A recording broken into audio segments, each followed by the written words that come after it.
ನಮಸ್ಕಾರ ಎಲ್ಲರಿಗೂ ನಮಸ್ಕಾರ. ಕನ್ನಡದ ಕಿರಿಕ್ ಪಾರ್ಟಿ ನಟಿ ರಶ್ಮಿಕಾ ಮಂದಣ್ಣ. ನ್ಯಾಷನಲ್ ಕ್ರಶ್ ಆದಂತಹ ರಶ್ಮಿಕಾ ಮಂದಣ್ಣ ಅವರು ಇತ್ತೀಚೆಗೆ ಕನ್ನಡವನ್ನು ಬಿಟ್ಟು ಬೇರೆ ಭಾಷೆಗಳಲ್ಲಿ ಅದ್ಭುತವಾದಂತಹ ಹೆಸರನ್ನು ಮಾಡಿದ್ದಾರೆ. ಕರ್ನಾಟಕ ಅಷ್ಟೇ ಅಲ್ಲದೆ ಭಾರತದ ನಂಬರ್ 1 ನಟಿಯ ಸ್ಥಾನಕ್ಕೂ ಕೂಡ ಇವರು ತಲುಪಿರೋದು ಸಿಕ್ಕಾಪಟ್ಟೆ ಖುಷಿಯಾದ ವಿಚಾರ. ಕನ್ನಡಿಗರು ರಶ್ಮಿಕಾ ಮಂದಣ್ಣ ಅಂದ ಕೂಡಲೇ ಸ್ವಲ್ಪ ಇರಿಸು ಮುರುಸು ಆಗ್ತಾರೆ. ಯಾಕಂತ ಹೇಳಿದ್ರೆ ಕನ್ನಡದಿಂದ ಬೆಳೆದು ಹೋದ ನಂತರ ಕನ್ನಡವನ್ನು ಅತಿ ಹೆಚ್ಚಾಗಿ ಬಳಸಲಿಲ್ಲ ಹಾಗೂ ಅದನ್ನು ಬೆಳೆಸುವಂಥ ಕೆಲಸ ಮಾಡಲಿಲ್ಲ ಅಂತ ಹೇಳಿ ತುಂಬ ಜನ ಅವರ ಬಗ್ಗೆ ನೆಗೆಟಿವ್ ಕಮೆಂಟ್ಗಳನ್ನಾಗಿರ್ಬೋದು, ಇನ್ನು ಬೇಡದೇ ಇರುವಂತಹ ವಿಚಾರಗಳನ್ನ ಮಾತಾಡ್ತಾರೆ. ಆದರೆ ರಶ್ಮಿಕಾ ಮಂದಣ್ಣ ಈಗ ಎಲ್ಲ ಕನ್ನಡಿಗರಿಗೂ ಕೂಡ ಮನಸ್ಸಿಗೆ ಹತ್ತಿರ ಆಗುವಂತಹ ಒಂದು ವಿಚಾರವನ್ನ ಮಾಡಿದ್ದಾರೆ. ಅದರ ಜೊತೆಗೆ ಆ ವಿಡಿಯೋವನ್ನು ನೋಡಿದ್ರೆ ಆ ಹುಡುಗಿ ಕನ್ನಡದ ಮೇಲೆ ಇಟ್ಟಿರುವಂತಹ ಒಂದು ಪ್ರೀತಿ ಇರ್ಬೋದು, ವಿಶ್ವಾಸ ಇರ್ಬೋದು, ಹಾಗೂ ನಾನು ಬೆಳೆದು ಬಂದ ಹಾದಿಯನ್ನ ಯಾವತ್ತೂ ಕೂಡ ಮರ್ತಿಲ್ಲ ಅನ್ನೋದು ಇದಕ್ಕೆ ಒಂದು ಸಾಕ್ಷಿ ಎಂಬಂತೆ ಇದೆ.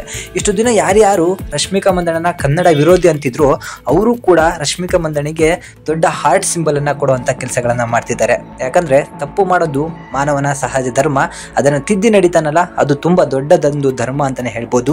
ಅದರಂತೆ ರಶ್ಮಿಕಾ ಮಂದಣ್ಣ ಇತ್ತೀಚೆಗೆ ಒಂದು ಪ್ರೋಗ್ರಾಮ್ ನಡೀತಿರ್ತದೆ, ಯಾವುದೋ ಒಂದು ಫಂಕ್ಷನ್ ನಡೀತಿರ್ತದೆ.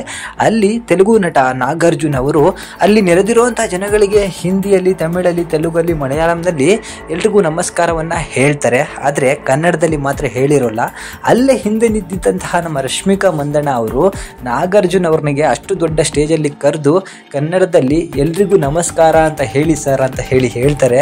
ಆ ಕೂಡಲೇ ನಾಗಾರ್ಜುನ ಅವರು ಕನ್ನಡದಲ್ಲಿ ಎಲ್ರಿಗೂ ನಮಸ್ಕಾರ ಅಂತ ಹೇಳಿ ಜೋರಾಗಿ ಕೂಗ್ತಾರೆ. ಆಗ ಹಿಂದೆ ನಿಂತಿದ್ದಂತಹ ನಮ್ಮ ಕನ್ನಡದ ನಟಿ, ನಂಬರ್ 1 ನಟಿ, ನ್ಯಾಷನಲ್ ಕ್ರಶ್ ರಶ್ಮಿಕಾ ಮಂದಣ್ಣ ಅವರು ಒಂದು ಖುಷಿಯಿಂದ ಕುಣಿದಾಡ್ತಾರೆ. ಆ ಒಂದು ಕುಣಿದಾಡಿರುವಂತಹ ಒಂದು ವಿಡಿಯೋನೇ ನೋಡೋಕ್ಕೆ ತುಂಬ ಖುಷಿ ಆಗುತ್ತೆ. ಯಾರ್ಯಾರು ಅವ್ರನ್ನ ಕನ್ನಡ ವಿರೋಧಿ ಅಂತಿದ್ರು ಅಥವಾ ಕನ್ನಡವನ್ನ ಬೆಳೆಸಲಿಲ್ಲ ಅಂತ ಅಂತಿದ್ರು ಅವರು ಕೂಡ ಅದನ್ನ ಮೆಚ್ಚಿಕೊಂಡು ಸಿಕ್ಕಾಪಟ್ಟೆ ಒಳ್ಳೆಯ ಕಮೆಂಟ್ಗಳನ್ನು ಹಾಕ್ತಿದ್ದಾರೆ. ಕೊನೆಗೂ ರಶ್ಮಿಕಾ ಮಂದಣ್ಣ ನಮ್ಮ ಕನ್ನಡವನ್ನು ಪ್ರೀತಿಸ್ತಿದ್ದಾರೆ, ಅವರು ಬೆಳೆದು ಬಂದಂತಹ ದಾರಿಯನ್ನು ಮರ್ತಿಲ್ಲ, ಹಾಗೂ ನಮ್ಮ ನಾಡಿಗೆ ಏನು ಗೌರವ ಕೊಡಬೇಕು ಕೊಡ್ತಾ ಇದ್ದಾರೆ ಅಂತ ಹೇಳಿ ಎಲ್ರಿಗೂ ಕೂಡ ಗೊತ್ತಾಗಿದೆ. ನಾನು ಈ ಹಿಂದೆ ವಿಡಿಯೋಗಳನ್ನು ಮಾಡಿದ್ದೆ, ರಶ್ಮಿಕಾ ಅವ್ರನ್ನ ಯಾರಾದರೂ ಬೈಯೋದಾಗಿರ್ಬೋದು ಅಥವಾ ಅವ್ರನ್ನ ತೆಗೊಳ್ಳೋದಾಗಿರ್ಬೋದು ಮಾಡಿದರೆ ಅದು ತೀರಾ ಕೆಟ್ಟದು. ಯಾಕಂತ ಹೇಳಿದ್ರೆ ನಮ್ಮ ಕನ್ನಡದಲ್ಲಿ ಹೆಸರು ಮಾಡಿರುವಂತಹ ಹಲವಾರು ನಟಿಯರು ಇದ್ದಾರೆ. ಅವರಿಗೆ ಅವರ ಒಂದು ರಾಜ್ಯದಲ್ಲಿ ಹೋಗಿ ನಿಮಗೆ ಎಲ್ಲಿ ಹೆಸರಾಯಿತು, ನಿಮಗೆ ಯಾವ ರಾಜ್ಯ ಇಷ್ಟ ಅಂತ ಹೇಳಿದ್ರೆ ಅವರು ಅವರ ರಾಜ್ಯವನ್ನು ಬಿಟ್ಕೊಡಲ್ಲ, ಆದರೆ ಕರ್ನಾಟಕ ನಮಗೆ ತುಂಬ ಇಷ್ಟ ಅಂತ ಹೇಳ್ತಾರೆ. ಹೀಗೆ ರಶ್ಮಿಕಾ ಮಂದಣ್ಣಗೂ ಕೂಡ ಚೆನ್ನೈ ಇರ್ಬೋದು, ಹೈದರಾಬಾದ್ ಇರ್ಬೋದು, ಇಲ್ಲಿ ಅತ್ಯಂತ ದೊಡ್ಡ ಮಟ್ಟದ ಫ್ಯಾನ್ಸ್ ಇದ್ದಾರೆ.